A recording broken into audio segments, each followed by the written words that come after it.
पुराने गानों में, आपके गानों में, पुरानी फिल्मों में, आपकी फिल्मों में क्या कुछ चेंजेस है? आज तो निकी जी का एक गाना किसी को मिल जाए तो लोग हमारा धन्य है। मैंने उनके एल्बम पे एल्बम करी है। हमारा टाइम जो था बचपन वो कहानियों का था, बिल्कुल आज का नहीं है। आज के बच्चे कहानी नहीं सुनते, मोबाइल पकड़ते, सोशल मीडिया। ये मत समझना कि आप इंजीनियरिंग कर रहे हो और बहुत 30 मार्क का हो। मैंने कहा सर क्या बोल आर्मी में कोशिश करिए, हाई स्कूल करने के बाद हाइट 2 बार तो नहीं गया। फिर मैंने पहले कला पहले होती थी, पैसे बाद में होते, अब पैसे पहले होते हैं, चीजें बात में होती है। उत्तराखंड की संस्कृति है, फिल्म है और सिनेमा है, वो एक आयाम को छू रहा है। लेकिन आप जो जमीनी स्तर पर काम कर रहे हैं, आप लोगों को लगता है यहाँ पहले आदमी सिंगर बनता है, फिर राइटर बनता है। वो एक गाना गलती से लिख लेता है, चलो अच्छा चल गया, हाँ। आगे वो सोचते में सारे गाने अपने खुद लिखे। ये बात सामने आती है कई बार कि गढ़वाली और कुमाऊनी की आपस में नहीं बनती है, और आपने दोनों जगह काम किया है, तो आपको ये लगता है? जितनी गढ़वाली फिल्म यूट्यूब में आती है तो लाख व्यूज है, थिएटर में 10,000 लोग भी पहुंच जाए ना, पूरे फिल्म की कॉस्ट निकल जाएगी। पहाड़ों में जो कहानियां गूंजती हैं वो सिर्फ सुनी नहीं जाती बल्कि महसूस की जाती हैं, और उन कहानियों को दुनिया तक कुछ चुनिंदा लोग ही पहुंचाते हैं जो कला नहीं करते बल्कि कला में जीते हैं। नमस्कार, आप सभी का स्वागत है हिली पॉडकास्ट में, और आपके साथ मैं करीना भाई। आज मेरे साथ स्टूडियो में एक ऐसे शख्स मौजूद हैं जिन्होंने उत्तराखंड संगीत और सिनेमा को 2 दशक से भी ज़्यादा समय दे दिया है, और वो उत्तराखंड के पहले एडिटर और वर्तमान में सिनेमेटोग्राफर हैं, और न जाने उनके अंदर कितनी कला छुपी हुई है। और आज का ये पॉडकास्ट उन लोगों के लिए भी खास होगा जो पर्दे के पीछे न जाने कितनी मेहनत करते हैं लेकिन छिप जाते हैं, और पर्दे के आगे जो लोग आते हैं वो छप जाते हैं, लेकिन उनकी कहानी कुछ लोगों को ही पता होती है। तो आज हम उन खास लोगों के लिए भी ये पॉडकास्ट कर रहे हैं जिनकी कहानी पर्दे के पीछे छुपी हुई है। तो आप लोगों का ज़्यादा समय गंवाना करते हुए सीधे आपकी भी मुलाकात कराती हूँ नागेंद्र प्रसाद जी से। तो प्लीज़ वेलकम नागेंद्र प्रसाद जी, कैसे हैं आप और क्या मौसम है, और आज कैसा लग रहा है आपको हिली पॉडकास्ट का हिस्सा बनकर? थैंक यू सो मच हिली टीम का, करीना जी आपने मुझे आज इन्वाइट किया आपने इस बहुत बढ़िया शो में। और जैसे मैं देखते रहता हूँ आपका शो, बड़ा अच्छा लगता है। आप उत्तराखंड के आर्टिस्ट को, टेक्नीशियन को और उत्तराखंड के कला जगत को अपने एक इंटरव्यू के माध्यम से उनकी दिल की बातें आप लोगों के बीच में रखते हो। थैंक यू सो मच मुझे यहाँ इन्वाइट करने के लिए।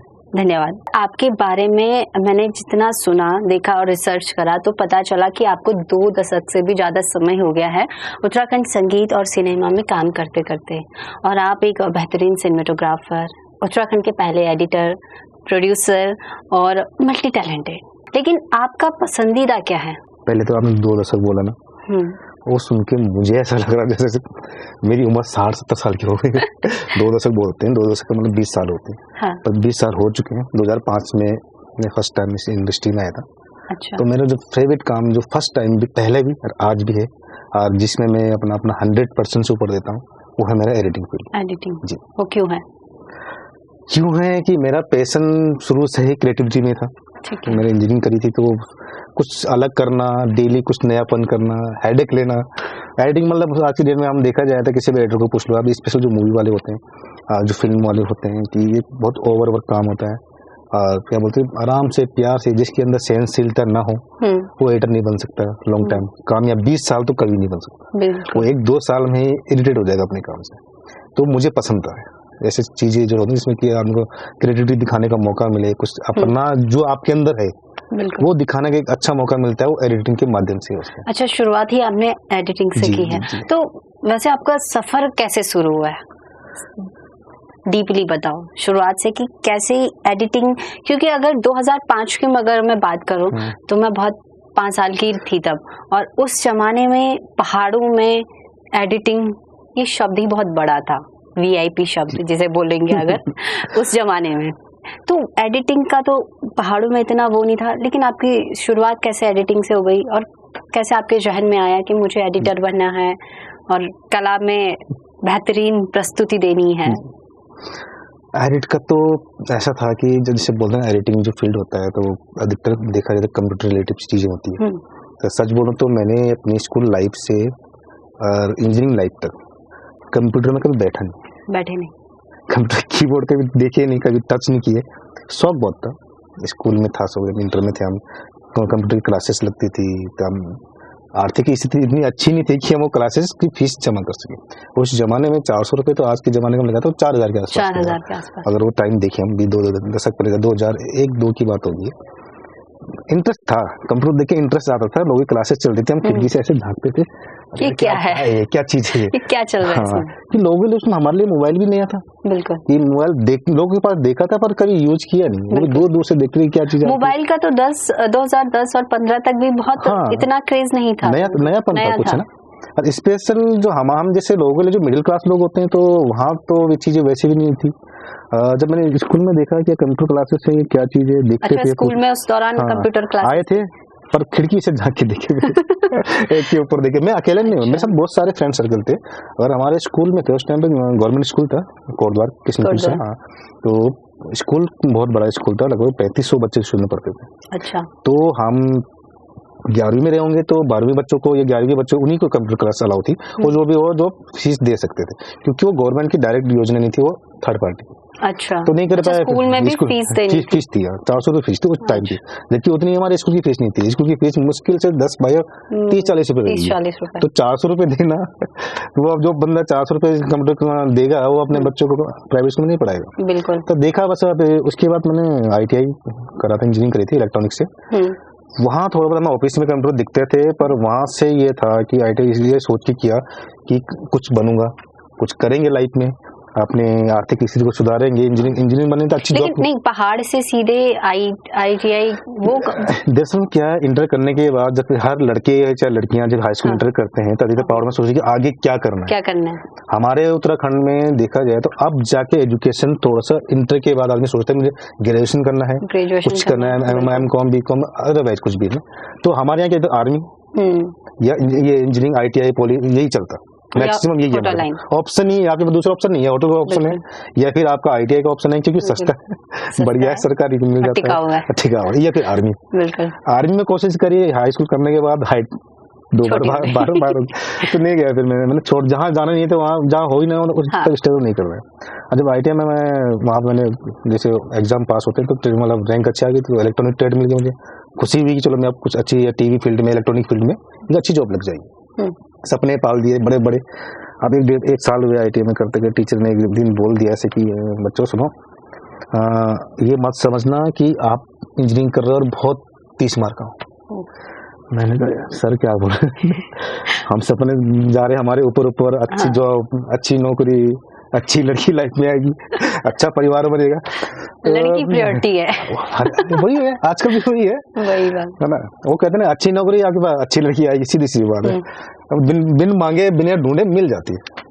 आज इनके पास जॉब नहीं तो उनको सड़कों में चक्कर काटने पड़ते, ढूंढने पड़ते, एक्स्ट्रा मेहनत करनी पड़ती है। उन टीचर ने समझाया हमें कि ऐसा है, जो सड़क पे या खेतों में अगर कोई भी मजदूरी होता है और तुम में क्या फर्क है, तुम करोगे बंद कमरे में काम, फैक्ट्री के अंदर काम, वो करेंगे खुले में काम। वो अनपढ़ मजदूर है, तुम पढ़े लिखे मजदूर हो। अगर तुम्हारी और उसकी सैलरी उस टाइम दिहाड़ी में 45 रुपए अगर किसी दिहाड़ी को मिल रही है, तो ये समझ लो तुम्हें ज्यादा 60 रुपए मिलेगी या 100 रुपए मिलेगी।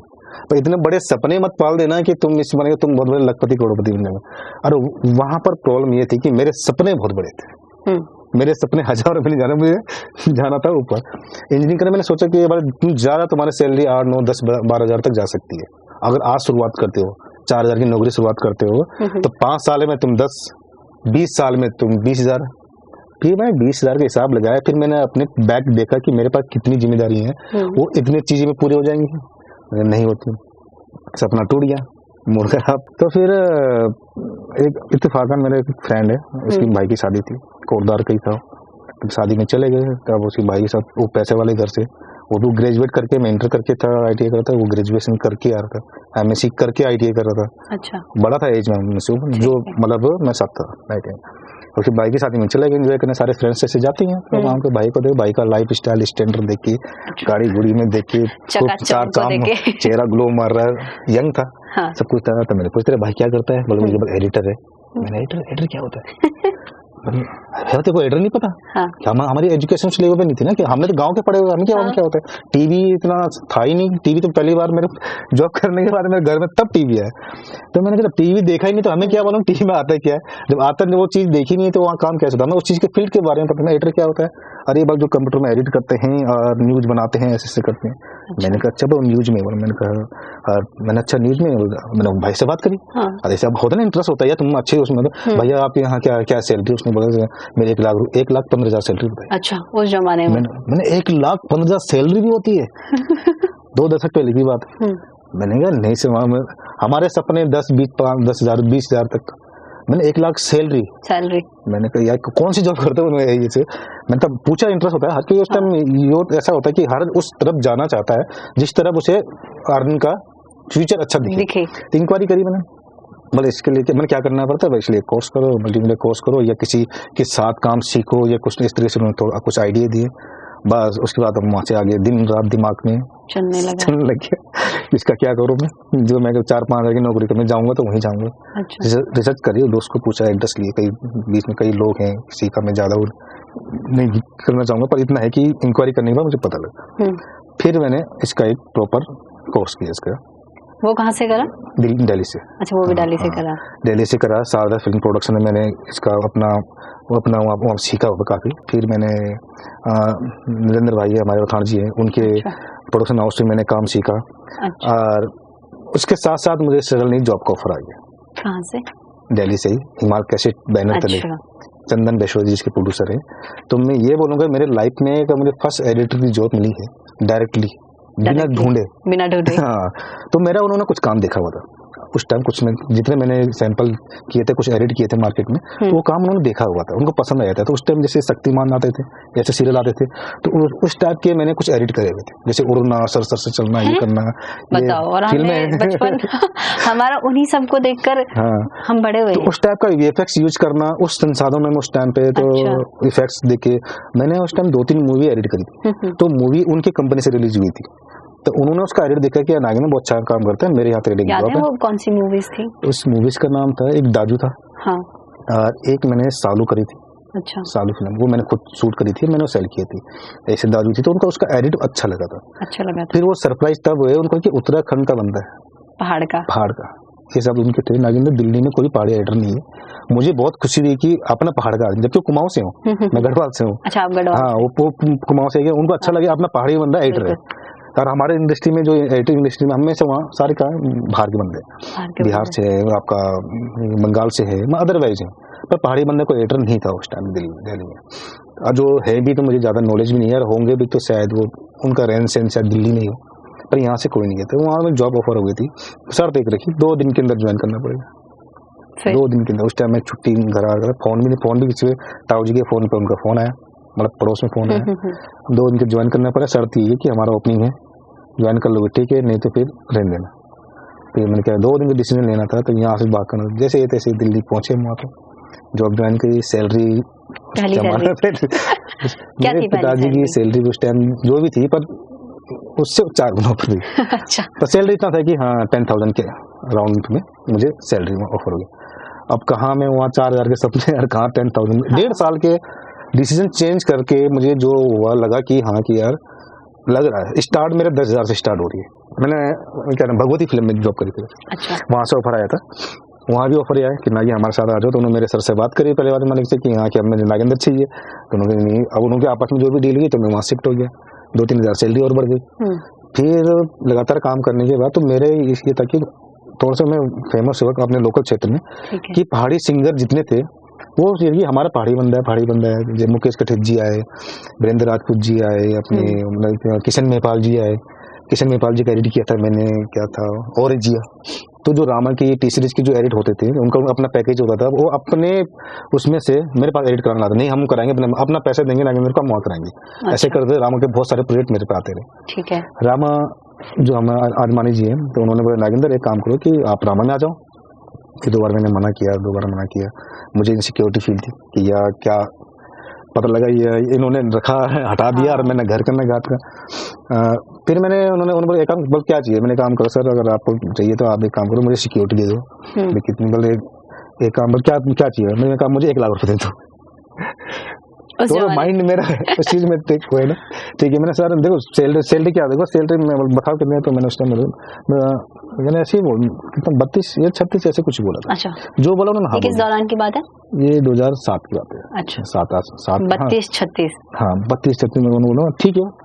मैं उन्होंने ऐसे बोला, मैं ये था कि इनको मैं टाल दूं। हाँ, मैं लेने के मूड में नहीं था, मैं मतलब सिक्योर नहीं कर रहा था फिर ना, कि वो नॉन पहाड़ी थे, पंजाबी थे, बिजनेसमैन थे, करोड़पति आदमी थे। मैं क्या पता, लोगों ने मुझे, कई लोगों ने बोला, सिंगरों ने बोला, कंपनी वाले ने बोला नागिंदर मत करना, अब तो हम पहाड़ी लोग हम ये हैं, कहीं तेरे को रखने के बाद हटा दे 2-4 महीने बाद, ना तेरे को यहाँ जॉब मिले ना वहाँ जॉब मिले। मैंने क्या करूँ, मैंने रिस्क तो लेना पड़ा, पहले भी रिस्क लिया, तो इस बार तो थोड़ा आगे बढ़ना तो रिस्क लेना पड़ेगा। मैंने एक काम करूँ, सर मुझे 1 लाख रुपए सिक्योरिटी दे दो। और मीटिंग कार में चल रही, कार में बात हो रही थी, आटे जी निकाले खाटू में 10 की गड्ढे रखी, ये पन्नी में रखी। मैं यूं देख रहा हूँ, मैं क्या करना क्या था, जुबानी बंद हो गई। तब क्या कहता, उन्होंने एक काम कर, मैंने एक और, जहाँ आपका ऑफिस है रमेश शंकर में, उतनी दूर नहीं आ पाऊंगा।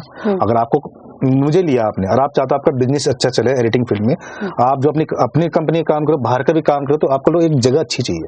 वो जगह आपकी कहाँ है? मुझे लक्ष्मी नगर विनोद नगर का एरिया। अच्छा। मैं वहीं जॉब करता था। तो उन्होंने ये कहा, एक काम करो, तो यहाँ जगह देख, जहाँ तेरे को फ्लैट दिखेगा उस फ्लैट को खरीद लेंगे। अच्छा। और अपने लिए भी देख ले, जहाँ तेरे को अपने रेजिडेंस के लिए। हाँ। उन्होंने तेरा फ्लैट मेरी तरफ से, और जो भी अपना स्टाफ मेरी तरफ से, अपना ऑफिस ले ले, ऑफिस को डेकोरेट, जो खर्चा आएगा बता देना। तब से रामा से मेरी एंट्री वहाँ से हुई है। तो ऊपर वाले साथ दिया, तो कंटिन्यू काम। रामा में पहला कौन सा कोई गाना याद है जो आपने फर्स्ट एडिट किया हो? रामा में मेरा पहला प्रोजेक्ट था शायद प्रीतम बाई का था, मोरे रखियां खोली। अच्छा। और उस टाइम फिर नेगी जी की करी मैंने। कौन सा?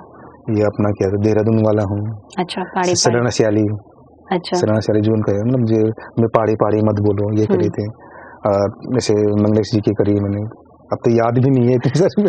करी इतनी है कि मेरा एडिट का रेशो ये था, एक दिन में मैं एक एल्बम एडिट करता था। एक दिन में इतना काम का प्रेशर होता था। एक दिन में सोने के लिए हफ्ते में या 10 दिन में एक नाइट घर पे जाते थे। और अच्छा। बगल में 10 मीटर की दूरी में घर था, तब भी जाने का टाइम नहीं लगता था। पर एक दिन में मेरा ये है कि एक दिन में कम से कम 10 से 12 गाना एडिट करते थे। तो रामा कैसेट के साथ कितने साल का सफर रहा है आपका? रामा में मैं लगभग 2007 से लेकर 2012-13 तक। 12-13 तक। और उसके बाद उसी साल मैंने फ्रीलांस टी सीरीज के साथ काफी काम किया। अच्छा, टी सीरीज से बहुत सारे प्रोजेक्ट करे मैंने। पूरा पवार जी ने मुझे काफी उसमें सपोर्ट करी इन चीजों में। अच्छा। और उनके कई प्रोजेक्ट मेरे पास आते थे एडिट होने के लिए, तो उनके लिए मैंने बहुत काम किया टी सीरीज के लिए। फिर कुछ महीने मैंने न्यूज में भी काम किया। कौन से? ये जी न्यूज में भी। अच्छा, वहाँ कितना टाइम करा? क्राइम फुटेज की जो एडिटर होती है, वहाँ भी मैंने ज्यादा समथिंग 7-8-9 महीने आसपास किया हुआ। 2014-15 में फिर अपना प्रोडक्शन हाउस दे रहा था। सोचा कि बहुत हो गया, दिल्ली बहुत ट्रैफिक हो गया, बहुत यहाँ पॉल्यूशन बहुत हो गया, जब उत्तराखंड जाए वहाँ के लेकर इतना सब कुछ। और उस जमाने में जब स्टार्टिंग ही 32-30 से आप कर रहे हो रामा के साथ, और सिक्योरिटी भी ले रहे हो उस दौरान, और फिर वहाँ एक सेटल बंदा, फिर पहाड़ आया, ये अचानक से ये फेरबदल क्यों? ये फेरबदल देखो खुद से नहीं हुआ। हाँ, मार्केट ने किया है। मैं ख्याल से सभी को फर्क पड़ा। जब सीडी मार्केट था तो अच्छा काम चलता था, और सभी सिंगरों का, टेक्नीशियन का, म्यूजिशियन का, एक्टरों का, एक्ट्रेस का। और जब सीडी से जब चेंज होना शुरू हुआ, सोशल मीडिया आना शुरू हुआ, और सीडियां मार्केट में चलना बहुत कम हो गई थी, बहुत शॉर्ट हो गया था, तो ऑलमोस्ट सारी कंपनियां परेशान थी इस चीज से लेके, या तो स्विच कर रहे थे किसी और धंधे में, या फिर वो उसको बंद ही कर रहे थे। तो ऐसी चीज हम पे भी आई। वो तो नहीं, जैसे क्या बोलते हैं इसको, जैसे बाजार जब डाउन होता है तो सब पे असर पड़ता है। हाँ। तो अब हम प्राइवेट सेक्टर वाले, गवर्नमेंट सेक्टर तो है नहीं कि कुछ फर्क पड़े, सैलरी तुम्हारी वही है, तो सब पे फर्क पड़ता है। तो कंपनी भी परेशान, हम भी परेशान थे कि अब क्या करना है। तो मैंने कहा देखो यार, ये तो हर बार भी होगा, आज सीढ़ियाँ बंद हुई, कल ये बंद होगा, तो कुछ न कुछ मैंने कहा अपना ही कुछ करते हैं। तो 2014-15 में मैंने शिफ्ट किया, तो मुझे जस्सी पवार जी से मेरी बात हुई।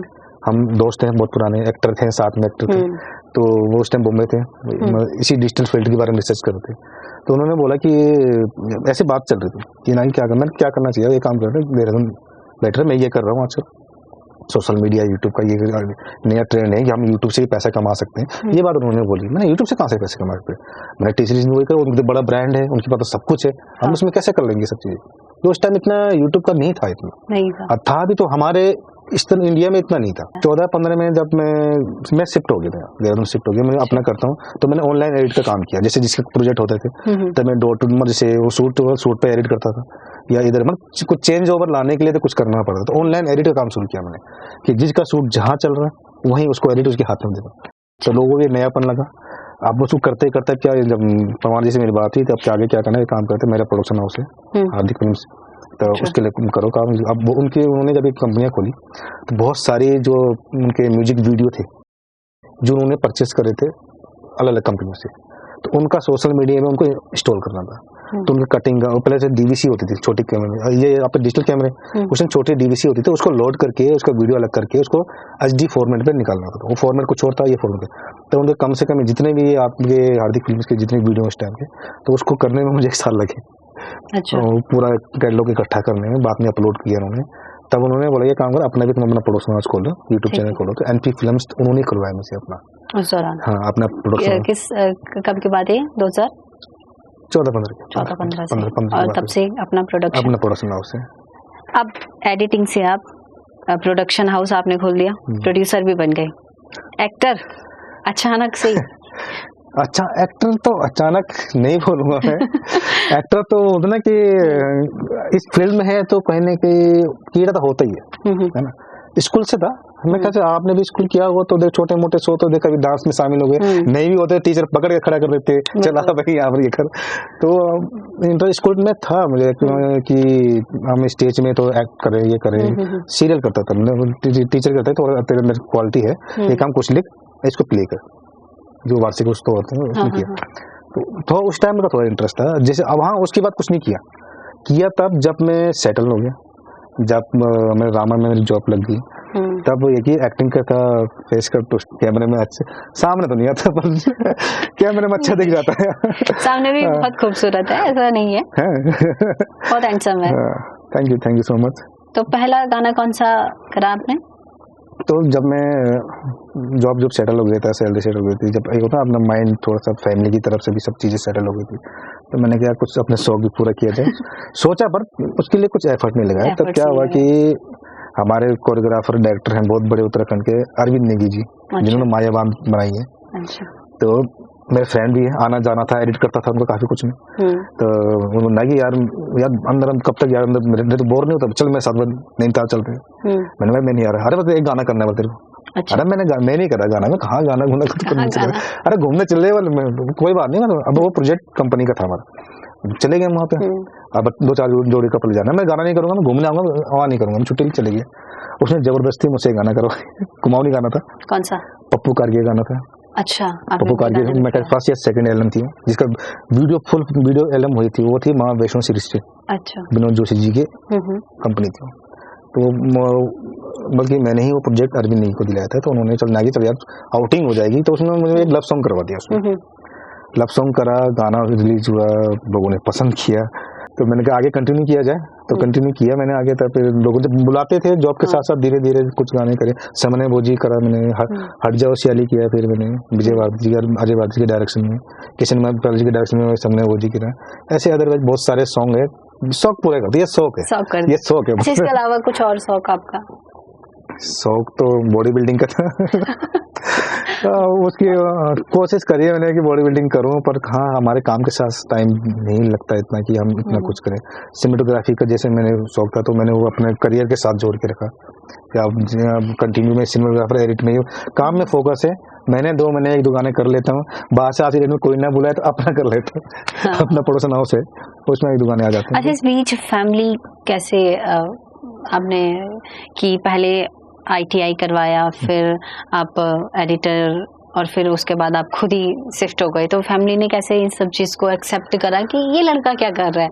देखो क्या होता है ना, जब फर्स्ट स्टेप लेते हो, आपने रिस्क लेके झगड़ा करके कुछ स्विच करते हो किसी चीज में, और उसमें सक्सेस मिल जाता है आपको, उतना बड़ा रिस्क लेके। तो अगर एक बार दिक्कत होती है, नेक्स्ट टाइम आप कुछ भी स्विच कर रहे हो किसी भी काम को लेकर, लोग तक उस टाइम लगा दिल्ली से यहाँ क्यों स्विच हो, तुम क्यों कर रहे हो, रिस्क तो था ही। अब मुझे पता था नहीं कि आगे भविष्य दिल्ली में इस काम का क्या होने वाला है। आज देखो ना, पहले इंडस्ट्री पूरी दिल्ली थी, आपका म्यूजिक वाले, एक्टर वाले, टेक्नीशियन सारे दिल्ली से आते थे। कैमरामैन हो गया, ऑलमोस्ट 100 में से 100% दिल्ली।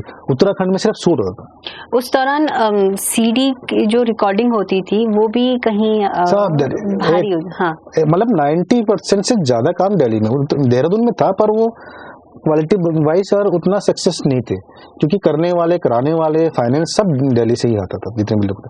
आर्टिस्ट यहाँ था कि आर्टिस्ट भी दिल्ली से, मैक्सिमम आर्टिस्ट दिल्ली के होते थे, गर्ल्स हो गए, बॉयज हो गए। हाँ, यहाँ तब धीरे धीरे अब ये सारा सब पे इफेक्ट हुआ था। मैंने कहा अब जल्दी सर्वाइव करना है इस इंडस्ट्री में, तो हमें स्विच करना पड़ेगा कहीं ना कहीं। दिल्ली नहीं चाहिए इसके लिए, आगे दिल्ली सक्सेस नहीं है। अब सिनेमेटोग्राफी के बारे में भी जरा बता ही दीजिए कि अब यहाँ कैसे स्विच हो गए आप? अब देखा जाए, देखो जैसे मैंने कोर्स किया था तो उसमें सिनेमेटोग्राफी का भी था, कैमरा का भी था, डायरेक्शन का भी था, एक पूरा एक होता है। पर जॉब मेरे एडिट में लग गया, लोगों को काम पसंद है तो एडिट में ज्यादा नहीं निकल गया उसमें। अब क्या हुआ, लॉकडाउन हुआ, कुछ तो करते ही था हल्का फुल्का में, मतलब अपने लिए करता था, ऐसा नहीं कि और के लिए, अपने काम के, अपने पड़ोसन के। लॉकडाउन हुआ तो मेरा चैनल था, 1 लाख सब्सक्राइबर थे उसमें, 1.5 लाख सब्सक्राइबर थे। कुछ सारे काम धंधे बंद हो गए, तब मुझे अपने चैनल के काम करने थे और भी काम भी करने थे। तो मैंने कई सिनेमेटोग्राफर को, उनको बोलते थे कि आ जा, अरे लॉकडाउन हो गया है, मारेगा, बीमार पड़ा हूँ, कोरोना हो जाएगा, ये हो जाएगा, वो हो जाएगा। अरे मैंने कहा मेरे कोटद्वार में अपना फार्म है, बड़ा फार्म है, मैंने किसको बोले, क्या बोले, और सब मना कर रहे हैं। फिर मैंने जैसे तैसे करके देहरादून गया, एक कैमरा खरीदा, अपने कोटद्वार के आर्टिस्ट पकड़े और अपने पड़ोस में गाना करे। अब औरों को लगा कि यार इस लॉकडाउन में नागेंद्र गाने कैसे आ रहे, एक का फोन है, दूसरे का फोन है, तीसरे का फोन है कि मेरा भी शूट करते, मेरा भी शूट करते। वहां से पैसे बेचते थे और मैं उनका गाना करता था, मुझे अपना काम मिलता था। तो पूरे लॉकडाउन में लोग बेरोजगार थे लगभग। शायद अपनी इंडस्ट्री में मैं ही रहूंगा जो रोजगार कर। अच्छा, वैसे कोविड का पीरियड अगर याद करें तो ऐसी वापस से एकदम से जो ऐसे झंझनाहट से हो जाती है कि कैसा स्ट्रगल देखा है उस दौरान, क्योंकि लोग घर से बाहर नहीं निकल पा रहे थे और जो झुग्गी झोपड़ी वाले होते हैं, जब कोई बाहर ही नहीं निकल रहा है तो उनके लिए भी रोजगार मिलना मुश्किल हो गया था। प्राइवेट नौकरी वाले जो सारे घर आ गए थे, पहाड़ों में शिफ्ट हो गए थे, लेकिन कलाकारों पर भी इसका काफी असर पड़ा है। इस दौरान फिल्म इंडस्ट्री पर कितना असर पड़ा है, फिल्म और संगीत दोनों की? मैं फिल्म इंडस्ट्री की बात करूँ तो लगभग मेरे ख्याल से 90% फिल्म इंडस्ट्री बंद हो गई थी। हाँ, सिर्फ सोशल मीडिया था जिससे लोग जुड़े हुए थे, उसमें काम कर रहे थे। और मैंने भी जो मेरे पास रोजगार आया, मैं जब कंटिन्यू 2 साल मैं भी अपने काम पे बिजी था। आप यकीन नहीं मानोगे, मैं पर डे से 15 से 20 हजार रुपये मुझे पर डे इतना काम आ जाता था। तो मंथली मान के 1.5 लाख रुपये मेरे लॉकडाउन में कमाया। फिर मैंने लॉकडाउन तो खैर फिर भी मैंने ज्यादा सोशल मीडिया में चीज डाली नहीं। मैंने अपने गाड़ी में राशन भर के गांव तो मेरे काफी फ्रेंड थे जो कोई क्षेत्र पंचायत था, कोई कहीं था, मैं अपनी गाड़ी लेके अपने घर से कि हमारा घर का ही राशन इतना ज्यादा हो जाता है कि आटा चावल वगैरह सब कुछ, बाकी जो एक्स्ट्रा दुकान से खरीद के मैं 8-10 जगह मैंने दिए। पर ये कि लॉकडाउन मेरे लिए एज ए सिनेमेटोग्राफर तो चेंज था, थोड़ा चेंज था। उस दिन मुझे ये लगा लॉकडाउन में कि यार अपना काम खुद सीखना चाहिए, किसी और की भरोसा नहीं है, जब आपको आता है तो करना चाहिए। और घर से आपने शुरुआत करी है? घर से शुरुआत करी है, विद एजुकेशन है मेरे पास सिनेमेटोग्राफी का, तो मैं उसमें क्यों ना करूँ काम, क्यों ना करूँ, बिल्कुल। अच्छा, काफी इंटरेस्टिंग था, लेकिन उस बीच जो हम भूले हैं वो आपका गृह क्षेत्र, तो उसके बारे में भी जरा दर्शकों को बताइए। मेरा होम टाउन जो है कोटद्वार है, पौड़ी डिस्ट्रिक्ट में पड़ता है ये, और हम पुश्तैनी मापगढ़ क्षेत्र से। अच्छा। और कोटद्वार में हमें लगभग 100 ईयर हो चुके हैं। मेरे दादाजी बचपन पे आए थे, मेरे पिताजी इस टाइम 70 साल के आसपास हैं, तो उनका जन्म भी वहीं का है। मेरे भी कोटद्वार का जन्म है। और कोटद्वार में एक क्षेत्र शायद आपने सुना होगा, मतलब नेशनल लेवल इंटरनेशनल हमारा देश का नाम जो भारत पड़ा है वो कोटद्वार क्षेत्र से ही पड़ा है। शायद आपने सुना होगा, अगर आपको नॉलेज है इस बारे में, कड़ू ऋषि, कड़ू ऋषि के बारे में सुना होगा। बिल्कुल, आपने बचपन में शायद पढ़ा होगा इस बारे में, कहानी पढ़ी हिंदी की। हाँ, हिंदी की बुक में। अच्छा, वो कहानी क्या है, जरा दर्शकों को वो जरूर बता दीजिए। ये कहानी तो जहाँ तक मैं बोलूंगा लगभग सारे स्टूडेंट, छोटे बच्चे, बचपन में मैंने भी स्कूल में ही पढ़ा था, हम स्कूल में पढ़ते थे, ये हमारी क्षेत्रीय कहानी थी। और मैंने कहा सभी सरकारी या गवर्नमेंट स्कूल के बच्चों को सुना। ये कण्व ऋषि का आश्रम है हमारे, जहाँ कण्व आश्रम जिसे हम बोलते हैं, और कोटद्वार घाटी को कण्व घाटी बोलते हैं, जो उसका नाम है, पुरानी नाम। तो वहाँ पर कण्व ऋषि का आश्रम है, तो वहाँ पर उनके साथ शिष्य रहती थी शकुंतला। अच्छा। हाँ, जो उनकी शिष्य थी जो, तो वहाँ पर एक राजा बाहर से, दिल्ली से कहीं से, मतलब राजा दुष्यंत, आपने नाम सुना होगा, तो शिकार करने आते थे वहाँ। तो शिकार करते आते उन दोनों आपस में उनकी मुलाकात हुई, वहाँ पे उनका आपस में प्रेम हुआ, और उन्होंने एक दूसरे को कमिटमेंट किया कि मैं अब यहाँ से जाऊँगा तो मैं तुमसे शादी करूँगा, पर मैं जाके पूरा धूमधाम से बारात लेके यहाँ आऊँगा आश्रम में। अब वो उनके जाने के बाद जो उनकी शिष्य थी, मतलब ऋषि मुनि की जो शिष्य थी, वो खोने लग गई, मतलब वो उनकी यादों में खोने लगी। हाँ, अब वो उनके अपने वो दे के गए थे, अंगूठी दे के गए थे राजा दुष्यंत शकुंतला को कि जब भी मेरी याद है ये मेरे तुझे याद दिला रही है, मैं तेरे को याद रहूंगा, इस तरह से दिया। तो अब वो तो ध्यान, शकुंतला का ध्यान जो था वो अपने डेली दिनचर्या काम पे नहीं रहता था। ऋषि मुनि एक दो बार देखा, पुकारा और वो ध्यान नहीं था, तो वो 2-3 बार आवाज दिया मुनि जी ने, तो उन्होंने ध्यान नहीं दिया, उनकी आवाज नहीं सुनी, तो उन्होंने उनको श्राप दे दिया। अच्छा। कि जिसकी ख्यालों में तो खोई है, हाँ। वही तेरे को भूल जाएगा। अच्छा। किसको दिया? अब शकुंतला। अब उसने माफी मांगी, पर काफी बोला, ये बोला ऐसे वैसे, जिक्र किया कि भाई नहीं ऐसा है। तब उसने बोला कि मैं क्या हूँ, क्या बोलते हैं कि उनको मैं प्यार करती हूँ, मुझे भूल जाएंगे, पर नहीं बोला। अब वो क्या करे, उनके उसमें गए, किसमें? राजा के पास गई वो। अच्छा। कौन? मतलब वो राजा के पास जब वो राजा के माइंड से सारी उसकी क्या बोलते उसको, दिमाग से वो लड़की हट गई। और वो इंतजार करते करते जब काफी साल उसने इंतजार किया तो नहीं आया राजा जी वहाँ पे। तो वो क्या करे, तब उन्होंने क्या करे कि एक दिन वो अंगूठी क्या बोलते हैं पानी में भर रही थी वो नदी किनारे, तो अंगूठी पानी में गिर गई, किसी शकुंतला की। हाँ, अब वो अंगूठी पानी में गिरी तो किसी मछली ने उसे ले लिया, खा दिया उन्हें।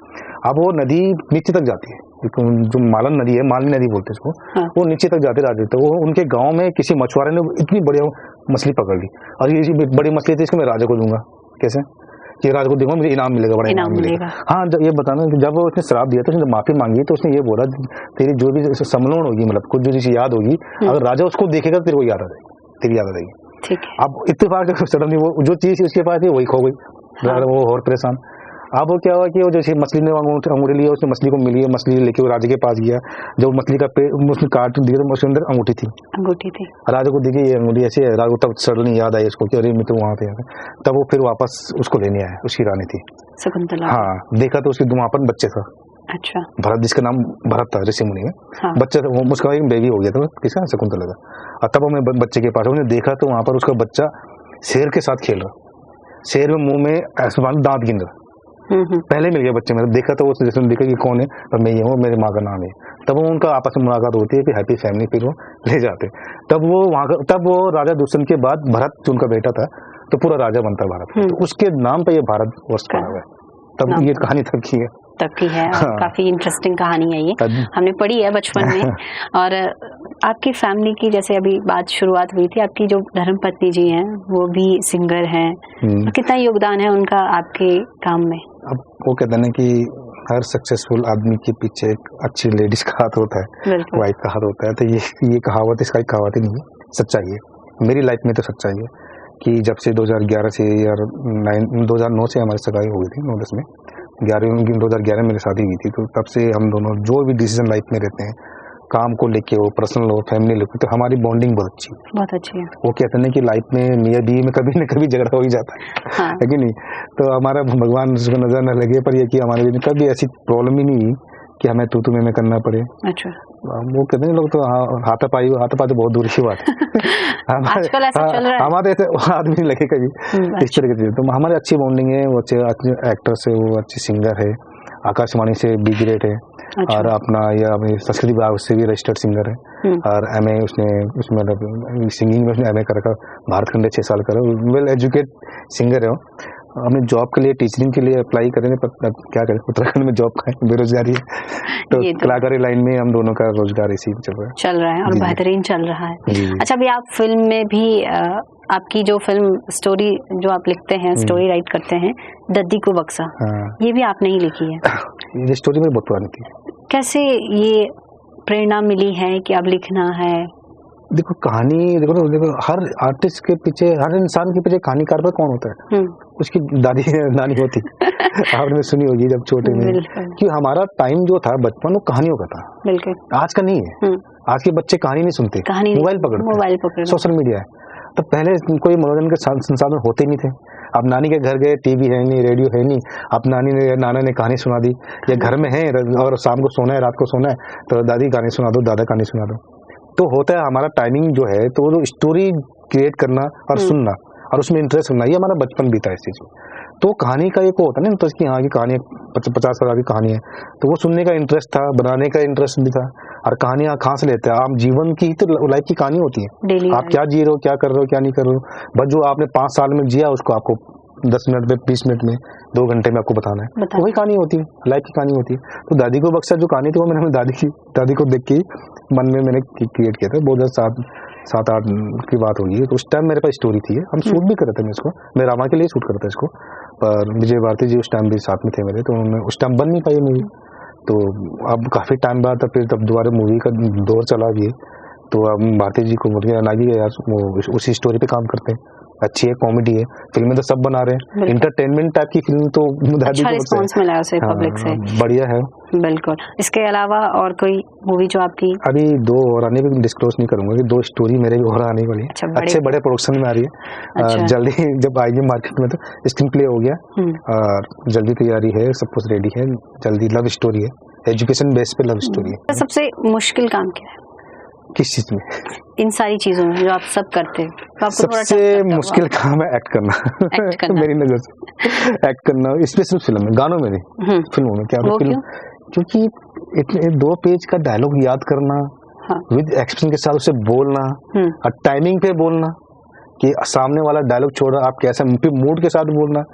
मैंने एक मूवी करी थी 2014-15 में, हेले की लीड में, पीवीआर की मूवी आई थी, प्रदीप भंडारी जी की डायरेक्शन में। तो सडनली मुझे 4-5 दिन पहले उसमें एक्ट करने का मौका मिला, पीवीआर की फिल्म। मैं एडिटर, मैं टेक्नीशियन आदमी, उन्होंने कहा कि तेरा फेस अच्छा है ये, मुझे उसमें तो चाहिए। तो उसमें उत्तराखंड बनना था, वो गेटअप ताम झाम के साथ पूरा।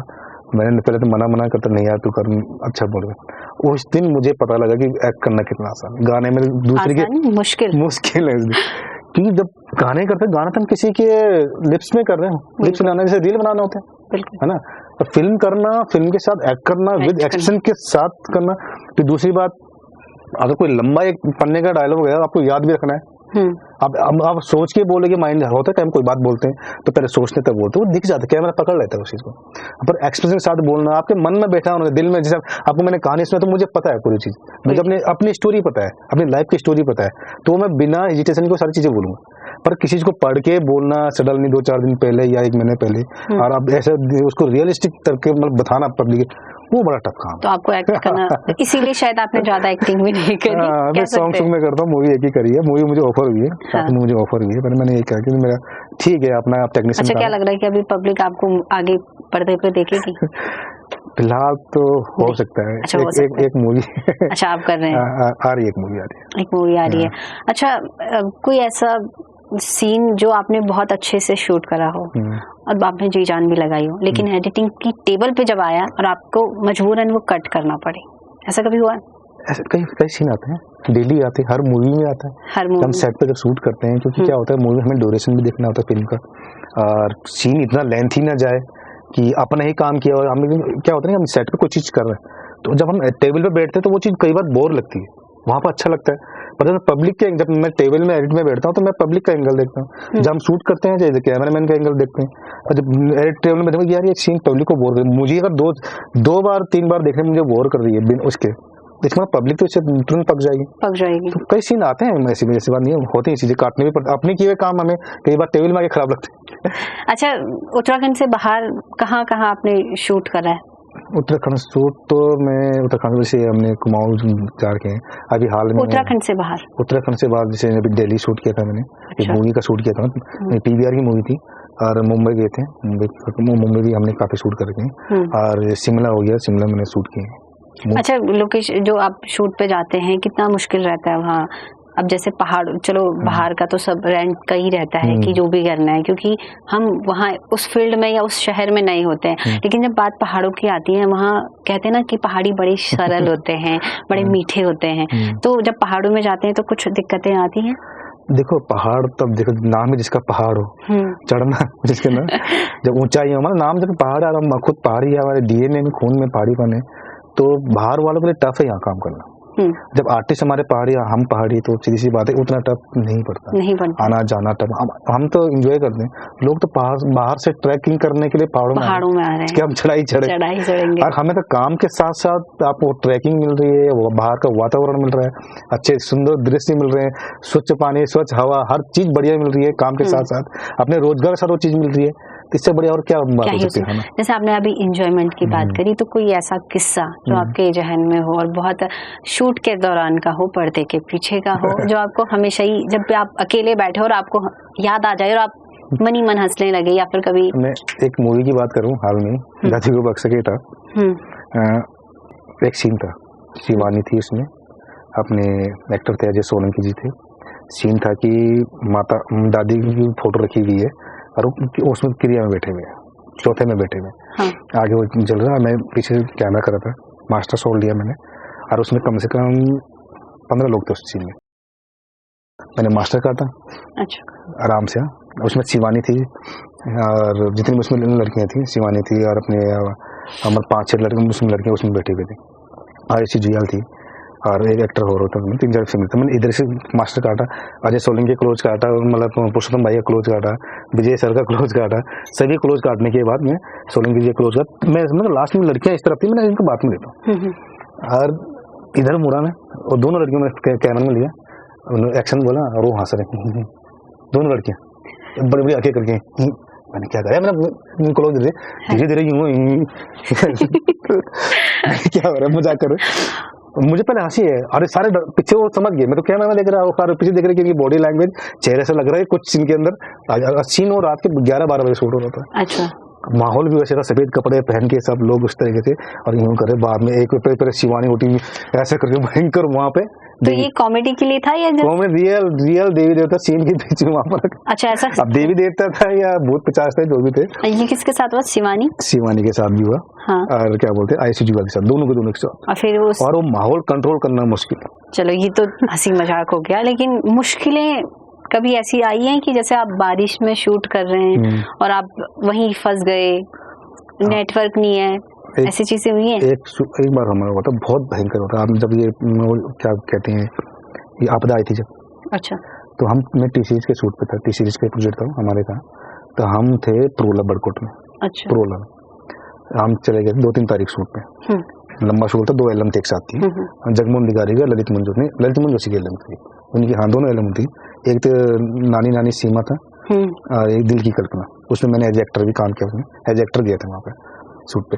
तो उस शूटिंग में क्या हुआ कि लास्ट टाइम से आपदा शुरू हुई, वहाँ बारिश शुरू हुई, तो वहाँ इतना बारिश आई कि वहाँ नेटवर्क, आपका कनेक्टिविटी सारी बंद, पैसे हमारे पास सारे खत्म, और बाहर क्या हुआ हमें पता नहीं। तो हमने लगभग 9 तारीख से, लेकिन बारिश 9 तारीख से स्टार्ट हो गई थी, माहौल जो आपदा का था 8-9 तारीख से हल्कर की थी, फिर आपदा भी आई, हमें नहीं पता। 16-17 को हम कनेक्ट में, और घर से मेरा फोन कि मेरी वाइफ उस टाइम एडमिट थी, पेट से थी, जो मैं बड़ी बेटी हुई। अच्छा, वो एडमिट हो चुकी थी, उनको भी ऐसी बात है, और अब मेरे को और टेंशन में जाऊं कैसे। अच्छा, तो बाकी लोग ने जाया, मैं निकला वहां से, मैं एक मेरे साथ 2-3 लोग निकले, उनको भी जाना था, उनके घर में काफी प्रॉब्लम थी। तो हम टमाटर के ट्रक में बैठ के, जो टमाटर ट्रक तो आया पर लिया किसी ने, वो सड़े हुए ट्रक थे। अच्छा, छत में बैठ के हमने 10 किलोमीटर इसमें बैठे, 10 किलोमीटर किसी में बैठे। तो हम जैसे वो फिल्मों में नहीं होते हैं कि छोड़ा है हम ये, हाँ। तो इस टाइप का पूरा सफर हमने 5-6 ट्रक में, कहीं पर टूटा हुआ था, वहां पैदल शिफ्ट होकर उधर गए, फिर वो पहाड़ लाने के बाद फिर दूसरी गाड़ी में, ऐसे देर में पहुंचे। अच्छा, अभी कैसे देख रहे हैं आप पहले की सिनेमा संगीत को और आज के सिनेमा संगीत को? देखो, अब प्रेजेंट में बात करूं तो मुझे आज का ये टाइम देख के सॉन्ग्स को लेके, जैसे मुझे अपना सीडी जब बंद हुई थी वो टाइम याद आ रहा। अच्छा, अगर अभी प्रेजेंट जो माहौल चल रहा है सॉन्ग का, गानों का, कुछ नयापन नहीं आ रहा ना। सबसे पहले जो नयापन आता है वो कलम से आता है, राइटर नहीं आ रहे। हमारे इन्वेस्टमेंट राइटर को हटा दिया आज डेट में। बिल्कुल, सिंगर ही राइटर है, डायरेक्टर ही राइटर है, सब कुछ राइटर वही है, वही लिखेगा, वही बोलेगा और वही गाएगा। और संगीत में प्रॉपर वो चीज है ना। आप संगीत का मतलब पहले क्या होता है, जब एक राइटर लिखता है उसका एक विजन होता है किसी गाने को लिखने का, अगर वो प्रॉपर राइटर है, नेगी जी राइटर है, वो अंदर से राइटर है, इसलिए उनके गीतों में राइटिंग लिखती है। सिंगर वो बाद में, पहले लेखक है। हाँ, अब हमारे यहाँ उल्टा चल रहा है, यहाँ पहले आदमी सिंगर बनता है, फिर राइटर बनता है। वो एक गाना गलती से लिख लेता है, चलो अच्छा चल गया, हाँ। और आगे वो सोचते मैं सारे गाने अपने खुद लिखूं। तो देखो हमारा गढ़वाल हो चाहे कुमाऊं हो, जहाँ अगर राइटिंग आपकी कलम अच्छी होगी, अपना उसकी धुन अच्छी बनेगी। बिल्कुल। और हमारे यहाँ राइटर आप आज की डेट में देखो हर सिंगर ही उसमें राइटिंग अच्छा लिखते हो, कोई बात नहीं, पर ये ट्रिक आपके हर बार अपना ही गाना है, कंपोजिंग गाओ ना, किसी और किसी राइटर को भी रोजगार मिले, है ना। उस पार्ट को तुमने अलग क्यों कर दिया फिर सॉन्ग से।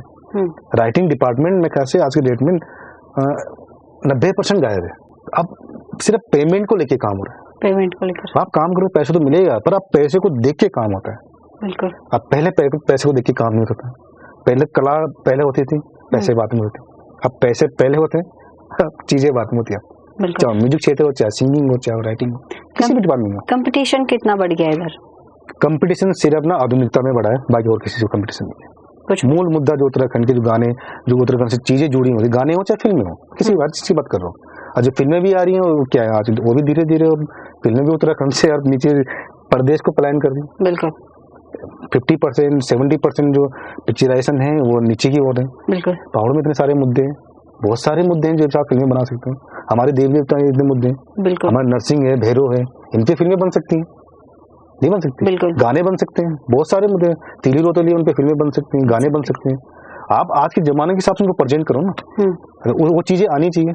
हम गढ़वाल के गाने यार फिल्में क्यों देखते हैं? क्योंकि लैंग्वेज है, लोकल है, लोकल। आप उसको आप हटा दोगे कि जिसमें पहाड़ी गानों में पहाड़ीपन नहीं रहेगा, फिल्मों में पहाड़ीपन नहीं रहेगा, तो कहाँ से चलेगा? आजकल जो फिल्में रिलीज हुई हैं उनमें भी 80% या 70% हिंदी भाषा का इस्तेमाल है, अपनी बोली फिर भी कम है। अभी वही आप ये चीज देखो, मैं खुद फिल्म डिपार्टमेंट से मैं बोलता भी उनकी भी, देखो लोग फिल्में देखने तब आएंगे जब वो उससे कनेक्ट होंगे, जो देखने कनेक्ट होंगे। आधुनिक फिल्म देखनी है हमें तो हॉलीवुड देखेंगे, बॉलीवुड देखेंगे। बिल्कुल। अगर हमें आधुनिक से ये सारी चीजें देखनी है, तामसिक चीजें देखनी है, तो हम बॉलीवुड उस तरफ को जाएंगे ना। टेक्निकली में बहुत स्ट्रॉन्ग देखना, हम बॉलीवुड देखेंगे, उनकी बराबरी कर सकते हैं, साउथ की बराबरी कर सकते हैं ना, हम साउथ की बराबरी कर सकते हैं, बॉलीवुड की ना हॉलीवुड की। और हम देख रहे हैं कि हम इस बजट में बॉम्बे को टक्कर दें, मतलब ही नहीं बनता सवाल। आप कितने भी टैलेंटेड हो, बिना बजट के काम नहीं होता। कई चीज बिना बजट के काम नहीं होती। हर जगह भाई जी बोल के काम नहीं होता। बिल्कुल। हर जगह ये नहीं होता कि 500 रुपए चीज 100 रुपए में दे दो, काम की क्वालिटी में फर्क पड़ेगा। आपने बंदे तो ले लिए काम, मैंने भी हाँ बोल दिया, सबने हाँ बोल दिया, पर क्वालिटी उस चीज में नहीं आएगी ना। और हम वहां को विजन न करें, हम अपना कंटेंट मजबूत करें। बिल्कुल। हम क्या दिखा रहे हैं, वो हमारी स्टोरी लाइन मजबूत है, आपकी स्टोरी अच्छी है, आपकी कहानियां मजबूत है। आपकी टेक्निकल फिल्म वीक भी होगी, पब्लिक उसको एक्सेप्ट करेगी। क्या घर जमाई बहुत ज्यादा टेक्निकल फिल्म थी? नहीं, है ना। उसमें स्टोरी देखो, चक्रचार की स्टोरी देखो, बेटी बारी की स्टोरी देखो। आज भी फिल्मों को देखोगे ना और उन आर्टिस्ट को देखोगे, आदमी कनेक्ट होता है उनसे, मुद्दे हैं उसमें।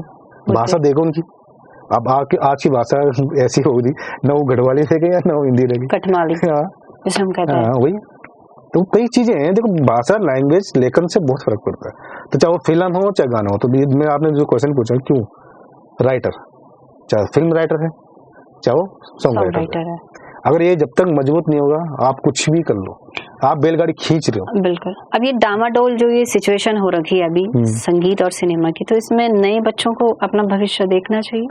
देखो आज की डेट में देखा जाए तो जैसे सोशल मीडिया ही चल रहा है ना, सोशल मीडिया मतलब मीडिया चल रहा है। अब चाहे फिल्म है चाहे सॉन्ग है, रोजगार तो उत्तराखंड में है नहीं। अब कहाँ है रोजगार? आज की डेट वो किसी भी फील्ड में नहीं है। शुक्र मानो ये सोशल मीडिया मार्केट में है तो बहुत लोगों को रोजगार दिया है सोशल मीडिया ने। हम भी एक हार्ड वर्क, मतलब एक हार्ड जॉब में, हार्ड मतलब एक कंपनी तो ऑथराइज जॉब जो होती है, आपको सैलरी पे हो रही है, आपसे काम आ रहा है, जो हम काम कर रहे हैं वो मार्केट में जा रहा है, सीढ़ियां बिक रही, तब वो पैसा घूम के सैलरी आती है। जैसे अगर हम होटल चला रहे हैं, कस्टमर आ रहा है, खाना खा रहा है, बिल दे रहा है, तो सैलरी आ रही। तो सोशल मीडिया तो ऐसा है नहीं। इस टाइप से कम आज की डेट में लोग अपने प्रचार प्रसार के लिए सोशल मीडिया यूज करते हैं। एक उसके एक हिस्सा आता है उसके पास, तो उसका रोजगार चल रहा है। अब देखा जाए तो आगे सोशल मीडिया जो इतनी जो भीड़ आई है, चाहे यूट्यूब हो, इंस्टाग्राम आ गई है, ये वैसे नहीं आई है, शौक से नहीं आए लोग, मजबूरी है, काम नहीं है। कम से कम घर में तो बैठे हैं, बाथरूम में जाके उड़न तो नहीं कर रहे हैं। अच्छा चलिए, एक हमारा सेगमेंट आता है बीच में रैपिड फायर का, तो इस बातचीत के दौरान बीच में आपसे जरा ये भी कर लेते हैं। पहला सवाल है कि इंडिपेंडेंट काम करना अच्छा लगता है या जॉब ठीक थी? अपना काम ज्यादा अच्छा। अपना काम ज्यादा अच्छा, ठीक है। कौन सी एल्बम थी जिसमें खराब एडिटिंग हुई और कौन थी जिसमें बेस्ट हुई? देखो एडिटिंग तो मैं किसको बुरा बोलूँ किसका अच्छा बोलूँ, देखो अपना काम तो मुझे अच्छा ही लगा, पर जो स्टार्टिंग दौर पे जो मैंने शुरुआत करी होगी उस टाइम कुछ चीज़ें रह सकती हैं, तो नाम तो मैं किसी एल्बम का नहीं लूँगा, तो हो सकता है उस टाइम कुछ एडिटिंग खराब होगी। और बेस्ट तो मैं समय के हिसाब से हर चीज़ें चेंज हो रही है, तो बेस्ट तो मैं आप किसको बोलूँगा, आप तो सॉन्ग वाइज एल्बम तो है नहीं, पर उस जमाने में उनको बोलूँगा क्या बोलते किशन नेपाल की जो एल्बम थी ओरिजिन। अच्छा। फर्स्ट स्टार्टिंग दौर पे मैं बोलूँ। अच्छा, कैसे गाने पसंद है? Love song, historical song. कौन कैमरे पे ज्यादा नखरे करता है? ऐसे बोलो कौन नहीं करता, मैक्सिमम 50% आते तो करते ही करते हैं। अच्छा। पर एक ये ठीक है, करने भी चाहिए, हक बनता है। अच्छा, बेस्ट एक्टर और एक्ट्रेस? ये भी चूज करना बहुत टफ है, बेस्ट एक्ट्रेस और एक्टर, क्योंकि थोड़ा मानक चेंज हो जाते हैं मूवीज या सॉन्ग्स में बहुत सारे जो है। तो मैं ये बोलूँगा तो 3-4 ही एक्टर जो मुझे बहुत अच्छे लगते हैं, नाम नहीं देना चाहूँगा मैं किसी का भी। अच्छे हैं एक्टर, सारे अच्छे हैं, जो पुराने लोगों अच्छे एक्टर, जो नए आ रहे हैं वो भी अच्छे हैं, नहीं तो हो जाएंगे आधा। एक्टिंग करने का मन करता है? नहीं, अब नहीं। कभी शूट पर हीरो को हटा के खुद हीरो बने हैं? बहुत बार कोशिश करी। कोशिश करी, वो कामयाब नहीं। अच्छा, कभी किसी आर्टिस्ट को देखकर शूट कैंसिल किया है? आर्टिस्ट को देख के शूट कैंसिल तो नहीं किया है, पर कई बार बहसबाजी हो जाती, तो नौबत आ जाती है इतनी तक की शूट ही छोड़ दें इसको। पर क्या होता है जब किसी का पैसा लगा होता है तो वो सोच के माइंड नहीं यार, नुकसान नहीं करना किसी को। शूट के दौरान कोई हीरोइन पसंद आई है? ये क्वेश्चन ऐसा कि कलेश हो जाएगा। कलेश भी हो जाएगा, पर ये कि सब अच्छे लगते हैं, हीरोइन किसको पसंद नहीं होती। अच्छा। ऐसे नॉर्मल इंसान भी, आर्टिस्ट को भी पसंद होती है, आम आदमी को हीरोइन पसंद आती है, इसे हीरो भी पसंद आते हैं लोग। फ्री में किसी सिंगर के लिए काम करा है? बहुत बार। कभी किसी प्रोड्यूसर को बेवकूफ बनाया? कभी नहीं। पैसा लेके? मेरे लाइफ का सबसे बड़ा रूल ही है कि प्रोड्यूसर रहना चाहिए। अच्छा। प्रोड्यूसर बर्बाद नहीं होना चाहिए, पर उसका जितना पैसा उसका लग रहा है उसमें से 200% उसको काम करके दो, जितना हो सके पैसा, और वेस्ट पैसा नहीं, मैं एक्स्ट्रा पैसा चार्ज मत करो किसी चीज के। चलिए, आप अपना फेवरेट सॉन्ग और फेवरेट फिल्म बता दीजिए, और यहीं पे इस सेगमेंट को भी खत्म करते हैं। गाना या फिल्म? और गाने दोनों? पहाड़ी या हिंदी? ऑब्वियसली है पहाड़ी। हाँ, तो पहाड़ी में एक गीत बहुत सुंदर है, मोरी मोरी को मार पेला, नेगी जी गाना। अगर ना मैं नहीं आता, वही तो गरुड़ है। नेगी जी के गाने तो ऐसे होते हैं कि हर कोई गुनगुना ही लेता है। मोरी मोरी को मार पेला ले पेला, बस इतना ही। बहुत प्यारा गाना है ये ना, आदमी को उसकी ना अंत क्या होने वाला है वो दिखाता है, वो दिखा लेता है। सुनना कभी आप उस गाने को, बिल्कुल, वो पूरे देखना भी, पूरे लिरिक्स ध्यान में उस गाने के तो पूरे लिरिक्स। तो मेरा सबसे फेवरेट गाना वही है। अच्छा, पुराने गानों में, आपके गानों में, पुरानी फिल्मों में, आपकी फिल्मों में क्या कुछ चेंजेस है? अब आज की फिल्में जो है टेक्निकली बहुत अच्छी बन रही है, कमियां ये है कि मुद्दे थोड़ा सा शॉर्टकट हो रहे हैं, उन चीजों हम गहराइयों पे नहीं जा रहे, पब्लिक क्या देखना चाहिए उसको नहीं पकड़ पा रहे। पुरानी फिल्मों में टेक्निकली कमजोर थे, पर वो गहराइयां थी, तो उनको देखने आदमी देखते तो अच्छा लगता था। जब पुराना 90 के सॉन्ग क्यों सुनते हैं आज के टाइम? वही तो, मेरे गाड़ी में, मेरे फोन में वही गाने, इसलिए कि उसमें है। आज के गाना हम दोबारा नहीं सुनते, आप सुनोगे 2 महीने बाद तुम्हें याद ही नहीं कौन से गाना, पर 90 के गाने आप 10 बार 20 बार सुनोगे, तो वही फिल्मों के और सॉन्ग के यही हाल है। अगर मैं बात करूं तो आपने एक तरीके से पूरे उत्तराखंड की संस्कृति को बटोर रखा है, आप हर क्षेत्र में आपने काम कर रखा है, सिंगिंग भी आपने आजमाई है क्योंकि आपका एक गाना देखा था। तो ऐसा फिल्म और संगीत में ऐसा कोई काम नहीं है जो आपने छोड़ा होगा, सारे स्क्रीन के आगे भी और पीछे भी आपने दमदार परफॉर्मेंस दी है। अगर कभी आप पर कोई फिल्म बने तो आप उसका टाइटल क्या रखोगे? टाइटल अपनी पूरे जीवन को अगर आप एक फिल्म में प्रस्तुत करना चाहें तो क्या टाइटल होगा? अब मैं उसमें टाइटल तो मुकाम बोल सकता हूँ। और क्यों? क्योंकि मैंने अपनी स्टार्ट वहां से शुरू की, जिसको डाउन से सारी जिंदगी, यहाँ दिल्ली से लेकर, बॉम्बे से लेकर, देहरादून से लेकर आज इस कंपटीशन के जमाने हम स्ट्रगल ही, मतलब मुकाम मतलब ये होता है कि जो चीज आपने सिर्फ सपने में सोची हो बचपन में, आपने कभी ये नहीं सोचा कि मैं साइकिल ले पाऊँ, आज मैं अगर गाड़ी में घूम रहा हूँ, अपनी गाड़ी से चल रहा हूँ, जो आदमी, तो मेरे लिए तो ये मुकाम ही हो, बिल्कुल है ना। तो वो इंसान मेहनत करके ही करता है, रिस्क लेना बहुत जरूरी होता है। जरूर। कई बार हम ना भेड़ चाल पे चलते हैं कि उसने किया, उसको मिल गया तो हम भी वही करें। कुछ अलग करोगे तो अलग दिखोगे, और उसमें चांसेस आपके सक्सेस के ज्यादा होते हैं। एक जैसे में बढ़िया है, कुछ अलग करो, भीड़ से अलग दिखोगे। अच्छा, कोई ऐसा सिंगर है उत्तराखंड का जो बहुत बड़े हों सिंगर्स, जिनके आपने काम नहीं करा होगा, जिनके अंडर अभी तक? जिनकी ऐसे कोई नहीं, पुराना में से कोई सिंगर ऐसे नहीं जिसका मैंने काम नहीं किया। ऑलमोस्ट आज तो लोग एक सॉन्ग कर रहे हैं। आपने पूरी एल्बम आज तो नेगी जी का एक गाना किसी को मिल जाए तो लोग अमान धन्य है। मैंने उनके एल्बम पे एल्बम करी है, तो मेरे लिए तो बहुत प्राउड फील है। गजेंद्र जी की, मंगलेश जी की, अपने क्या बोलते हैं नेगी जी की कर रखी है ना। ऐसे बहुत सारे सिंगर के मैंने कर, किशन भाई की, मतलब जितने ऑलमोस्ट जो आज बड़े सिंगर हैं तो सबके साथ काम किया है, सबके साथ करा। अब समस्या ये है कि आज 1 by 1 सॉन्ग होते हैं, काम करने वाले देहरादून में टीम इतनी ज्यादा हो गई है, काम एक है, उसको पाने के लिए 20 लोग बैठे, 20 लोग बैठे। उसके बीच में हमें सर्वाइव करना, फिर भी ठीक है, हम अपना काम कर रहे हैं, मूवीज चल रही है, बढ़िया चल रही है, इधर चल रही है, हर कोई आपने इससे आपने अच्छा कर रहा है, उससे मुझे खुशी होती है, बढ़िया है।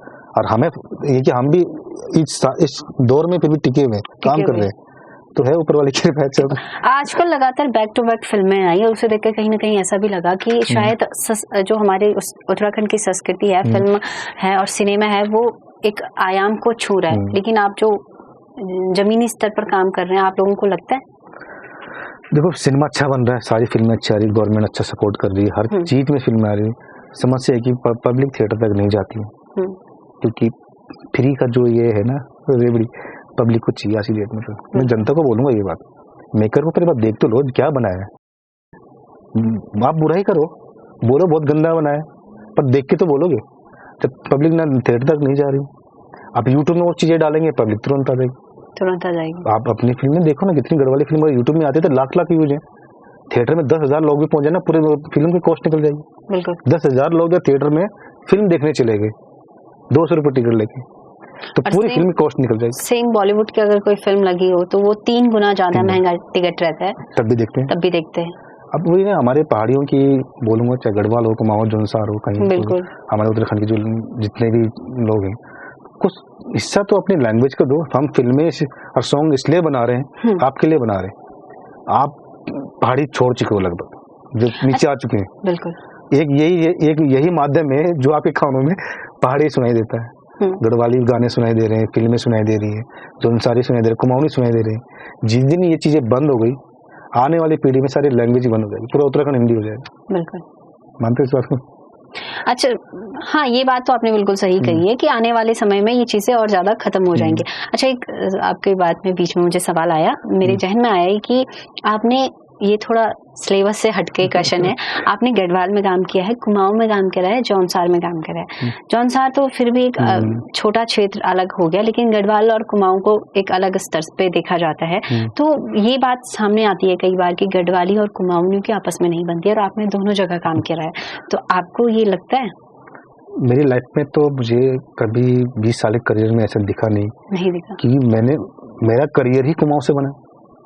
मुझे पहला जॉब ही कुमाऊं में ऑफर हुआ है, हिमाल कशिश चंदन बेशवा जी की। उसमें वो चाहते मुझे, अगर उनके अंदर ये चीज होती, वो मुझे मतलब अपनी कंपनी में जॉब नहीं देते, वो करियर मेरा स्टार्ट नहीं कराते। उसके बाद भी आज मैं उनके लिए काम करता हूँ, फ्रीलांस में काम करता हूँ, उनके प्रोजेक्ट मेरे पास आते हैं, मेरे बहुत अच्छे मित्र हैं कुमाऊं में। अच्छा, मुझे लगता है आज हमने समय बहुत ज्यादा ले लिया है और बातें काफी लंबी हो गई है, तो अब हम इस बात को यहीं विराम देंगे। आगे भी आपसे दोबारा मुलाकात होगी, उम्मीद करती हूँ। लेकिन आज जाते जाते आपने जो अपनी पूरी जर्नी बताई है, उसको बहुत कम शब्दों में और दर्शकों के लिए मैसेज, युवाओं के लिए मैसेज, और बहुत कम शब्दों में आप इस बात को आज यहीं पे खत्म करें। जी, मैं सभी दर्शकों को एक बात बोल लूं कि जब भी कुछ लाइफ में अचीव कर लेना, मतलब कुछ करो ना चाहिए, तो थोड़ा सा कॉन्फिडेंस लेवल आपको अच्छा रहता है। रिस्क लिया, मतलब आप रिस्क लो, अपने पे रिस्क लो, कि आज का समय आपको ऐसा नहीं है कि रोजगार हो चाहे फैमिली हो, खुद करना पड़ता है, खुद देखना पड़ता है। कई बार इमोशन में आके अपने राइट डिसीजन नहीं ले पाते, तो इमोशन नहीं, अगर आप अपना करियर में फोकस है, सबसे पहले अगर आप करियर में किसी भी विधान में, आप होटल लाइन में हो, टेक्निशियन लाइन में हो, किसी भी उसमें हो, आप उसमें आप 100% दो, अपने उसमें थोड़ा बहुत सीखो। अगर आप एडिटिंग में आ रहे हो, कैमरे में जा रहे हो, या होटल लाइन में भी जा रहे हो, तो पहले कुछ और टाइम था। आज अगर आप होटल लाइन में जाओ तो आपको कोर्स करना पड़ता है, हमारे लाइन में भी जब भी आता थोड़ा बहुत सीख लो, और खुद नहीं सीखते किसी से ज्ञान ले लो। कोर्स नहीं कर सकते, जो टैलेंटेड जो रेगुलर लोग हैं उनसे अपना 6 महीने साल भर बैठ के सब बेसिक सीख लो, तब अपना करियर शुरुआत करो। बिना अधूरा ज्ञान खराब होता है, उससे बड़े ज्ञान मत लो, और ज्ञान लो तो पूरा ज्ञान लो, उसके बाद अपना करियर स्टार्ट करो आप, और वेट एंड वॉच करो। बहुत जल्दी आसानी से कोई चीज़ नहीं मिलती, जो चीज़ आसानी से मिलती है वो आसानी से जाती भी। बिल्कुल, लेकिन थैंक यू। शॉर्टकट, जैसा कि इन्होंने बताया, शॉर्टकट हमेशा बेस्ट नहीं होता है। तो चलिए, आज हमारे साथ थे नागेंद्र प्रसाद जी, जिनकी कहानी आपने सुनी है, और उन लोगों के लिए या फिर जो लोग नए आने वाले हैं जो पर्दे के पीछे काम करना चाहते हैं, उनके लिए भी एक सीख थी कि किस प्रकार से काम करना है और क्या कुछ देखना पड़ता है। और इस पूरे पॉडकास्ट में जो मुझे समझ आया वो था संघर्ष और मेहनत और लगन। जो चीज़ इनकी जर्नी से सीखने को पर्सनली मुझे मिली कि आदमी के अंदर मेहनत है, संघर्ष है, तो किसी भी मुकाम तक पहुंच सकता है। तो चलिए, आज के लिए बस इतना ही, और जल्द मुलाकात होगी एक नई शख्सियत के साथ। तो बने रहे हिली पॉडकास्ट के साथ।